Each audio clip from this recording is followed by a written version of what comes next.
हाय दोस्तों, जल्दी मेरे चैनल को सब्सक्राइब कर दो और हाँ, बेल बटन दबाना ना भूले, बिल्कुल फ्री है। हाय फ्रेंड्स, मैं अलका ठाकुर एक बार फिर हाजिर हूँ अपनी यादों की डायरी से आप सबके लिए एक प्यारी सी प्रेम कहानी लेकर, जिसका शीर्षक है बेइंतहा। तो चलिए दोस्तों, शुरुआत करते हैं इस प्यारी सी लव स्टोरी की। दोस्तों, ये कहानी है विनय की, जो बहुत ही संपूर्ण परिवार से था, बहुत ही अच्छी फैमिली और अमीर फैमिली से था।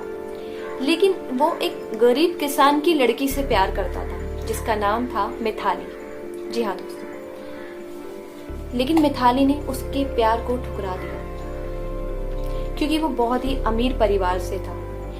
लेकिन जब विनय को ये बात पता चली कि मिताली उससे इसलिए शादी नहीं करना चाहती क्योंकि वो उसकी हैसियत के मुताबिक नहीं है, तो विनय जाकर मिताली के माँ और बाबूजी से बात करता है और मिताली को बहुत समझाता है। बहुत सोचने और समझने के बाद मिताली शादी के लिए हाँ कर देती है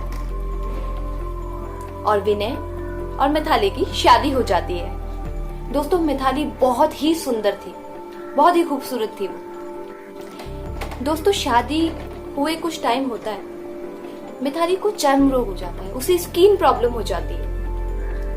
वो काफी ट्रीटमेंट करवाती है, लेकिन उसकी खूबसूरती धीरे धीरे ढलने लगती है और वो इस बात से डरती है कि अगर ये बात विनय को पता चल गई तो वो उसे छोड़ ना दे।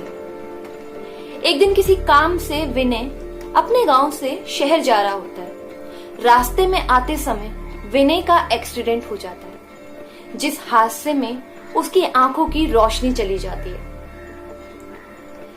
खैर, उनका दाम्पत्य जीवन वापस अच्छे मोड पर आ जाता है। अब मिताली को इस बात का भी डर नहीं था कि विनय उसे छोड़ देगा, क्योंकि विनय की आंखों की रोशनी जा चुकी थी और विनय मिताली को पहले जैसे ही प्यार करता था। लेकिन दिन प्रतिदिन मिताली की खूबसूरती बदसूरती में बदलती जा रही थी। उसने काफी ट्रीटमेंट करवाया, पर वो ठीक नहीं हुई और कुछ समय बाद मिताली की मौत हो जाती है। जी हाँ दोस्तों, मिताली विनय को छोड़कर बहुत दूर चली जाती है। अब विनय बहुत दुखी रहने लगा था। उसे अंदर ही अंदर मिताली के दूर जाने का गम खाया जा रहा था। विनय ने फैसला किया कि अब वो इस गांव में नहीं रहेगा। अपना सामान पैक कर रहा होता है विनय कि तभी वहां विनय से मिलने उसके पड़ोसी आते हैं, जो विनय को संतावना देते हुए कहते हैं कि आपकी बीवी बहुत ही खूबसूरत थी। मिताली बहुत ही समझदार थी, लेकिन वो बहुत ज्यादा खूबसूरत थी। उसके जाने के बाद तो अब आप एकदम अकेले पड़ गए हैं। उसके बिना आप कैसे रहेंगे? आपकी तो जिंदगी भी अब अंधकार में चली गई है। दोस्तों, विनय तभी एक लंबी गहरी सांस लेता हुआ आंखों पर से चश्मा हटाता है और कहता है कि मैं कभी अंधा नहीं हुआ था।